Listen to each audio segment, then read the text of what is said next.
ઉમરેઠની ભૂમિમાં આવી રીતે સૌ પ્રથમવાર જ્યારે આપણા સૌની વચ્ચે પહોંચ્યા છે ત્યારે એમના વિશે જેટલું કહું એટલું ઓછું છે, પરંતુ પરિચય તો અર્પિતાબેન જ આપશે.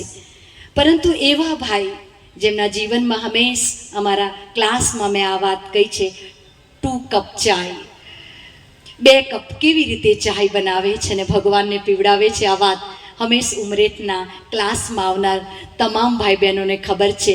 એ આ જિજ્ઞેશભાઈ જે હંમેશ ભગવાનની સામે રાખીને પોતાની કંપની એટલે ઈશ્વર, પોતાનું બધું જ એટલે ભગવાન, કશું પણ ખાવું પીવું કરવું એમાં સૌથી પહેલાં ઈશ્વર, એવો એક નાતો. ભલે મીરાનું આપણે ગાયન કરીએ, પણ મને આ કહેતા આનંદ થાય છે. પિતા પ્રત્યેના અહોભાવને અલૌકિક રીતે વ્યક્ત કરવાનો દિવસ. ખાલી હેપી ફાધર્સ ડે નહીં, પણ જન્મદાતા પિતાને સમજવા, જન્મદાતા પિતાના વારસાના અધિકાર પહેલા તેમના ગુણો અને તેમની તાકાતના અધિકારી બનવો એટલે ફાધર્સ ડે. બાપ જાય કરીએ તો કેવું ખરાબ લાગે. પોતાની ઈચ્છા ના ઈચ્છા, પોતાની વિચારધારાને એક વખત માટે દબાવીને પણ પોતાની ક્ષમતા કરતા વધુ વાર મદદ કરવાની ભાવના એટલે પિતા. નારણપુરા એરિયા છે, અગર ખબર હોય તો ત્યાં એક જીવન સંધ્યા વૃદ્ધાશ્રમ છે. સરોજિની નાયડુ જે સ્વાતંત્ર્ય સેનાની હતા, એમની સાથે એક બહેન હતા, હું નામ ભૂલી ગયો, ગુજરાતના, અને એમની સાથે આશ્રમ ઓપન કર્યું છે.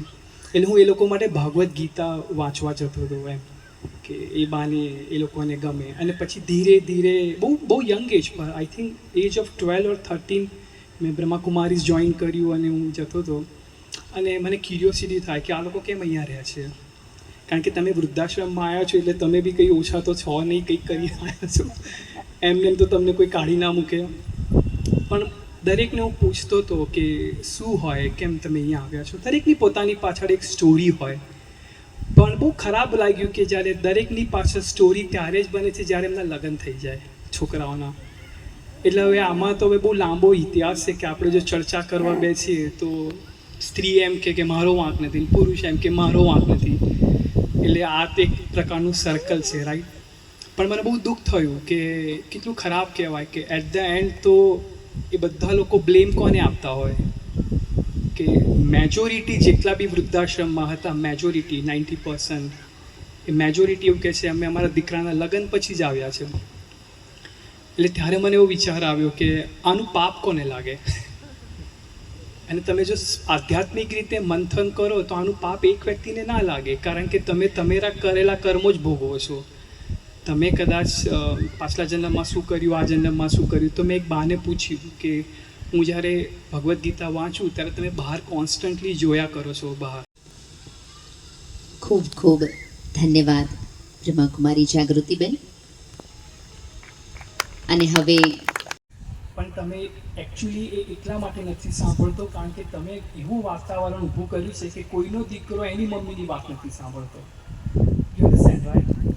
તો આ વસ્તુ આપણા સમાજમાં જ્યારે પરિવર્તન થાય એટલે મને એવું લાગે છે કે happiest mothers day, fathers day છે. અને હું જ્યારે નાનો હતો ને ત્યારે મને એવું શીખવાડવામાં આવ્યું હતું, કારણ કે મારા મધર, આપણું નોર્મલી છોકરાઓ છે ને મમ્મીથી કનેક્ટેડ હોય, છોકરીઓ હોય ને પિતાથી કનેક્ટ હોય. એટલે આપણા યજુર્વેદનો શ્લોક છે, પુત્રીશ્ચ પિતાશ્ચ પુત્રશ્ચ માતાશ્ચ. એટલે પુત્ર હોય કારણ કે હું મમ્મી છોડે જ નહીં એટલે બાપ ના બી બિચારો મમ્મી જ કર્યા કરે. પણ જે પુરુષ હોય ને એને તો ઘણીવાર મને એવો વિચાર આવે કે એવું નથી હોતું. હું આજે સવારે સંભળાવતો હતો કે દુઃખ હોય ને એ રેન્ડમલી આવે, પણ જે છોકરાઓ હોય ને એમને એવું શીખવાડવામાં આવે કે દુઃખી ના થઈ શકો તમે, એટલે બિચારા હાર્ટ એટેકથી મરી જાય, રાઈટ? પણ એને ખરેખર શીખવાડવું જોઈએ. આ વસ્તુ મે બી આપણે બધાએ એક પ્રતિજ્ઞા લેવી જોઈએ કે આપણી જાત સાથે વાત કરવી જોઈએ કે સ્ત્રી હોય તો આપણે એવું સમજવું જોઈએ કે એ નહીં બોલે, કદાચ એમને શીખવાડવામાં જ નથી આવ્યું.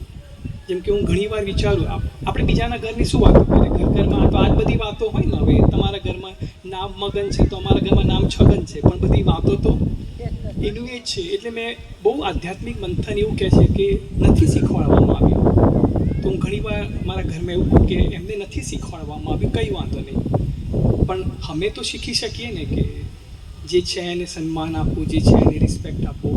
એટલે હંમેશા આધ્યાત્મિકમાં બહુ સરસ વસ્તુ શીખવાડે કે પરમાત્મા છે ને માતા અને પિતા બંને બને. તો ત્યારે તમને ખબર પડે કે મા એક વાત્સલ્ય હોય અને પિતા હોય ને એક વ્યવહાર શીખવાડે, વર્તન શીખવાડે. કદાચ એ ગુસ્સે થઈ જાય તો તમને શીખવાડે, રાઈટ.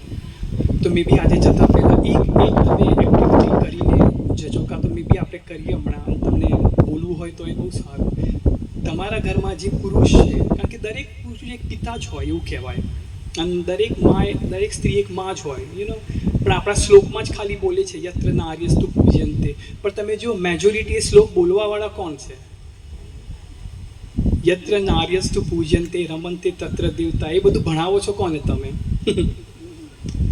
પણ ક્યારે ભાઈઓ માટે નથી. કારણ કે ટેક ઇટ ગ્રાન્ટેડ થઈ ગયું છે, રાઈટ. પણ મે બી આજે એક એક્ટિવિટી આપણે કરીશું, તમને ટાઈમ હોય તો, કાં તો તમારાથી શેર કરવું હોય કે કોઈ પણ એક સારો ગુણ તમે અત્યારે વિચારો તમારા ઘરમાં, જે પણ પુરુષ છે, ભાઈ છે કે પિતા છે કે બાપ છે. અથવા પિતાઓના પિતાને જાણવા માટે કે જે આપણને સાચા પુરુષ બનાવે છે, સાચા પુરુષાર્થી બનાવે છે અને સાચી કૃતિ બનાવવા માટેનો વ્યવહાર શીખવે છે. અને બાકી નિમંત્રણ આપું છું 21 તારીખે સાંજે 6:30. સાથે માતાનું પણ મહત્વ શું છે? ભલે ફાધર્સ ડે છે, પણ છતાંય બંને વચ્ચેની સમજ શું હોવી જોઈએ, ખૂબ જ સરળ શબ્દોમાં આપણને સમજાવ્યું. બ્રહ્માકુમાર જિગ્નેશભાઈનો પણ હું ખૂબ ખૂબ દિલથી આભાર માનું છું. સાથે સાથે આપણા જાગૃતિબેન હંમેશા જાગૃત રહેતા અને બધાને જાગૃત રાખતા ને આપણી વચ્ચે વારંવાર આવા ને આવા જ એક વિશેષ વ્યક્તિત્વને આપણી વચ્ચે લઈ આવે છે અને એમના દ્વારા આપણા જીવનને કંઈક નવી નવી પ્રેરણાઓ આપતા રહે છે.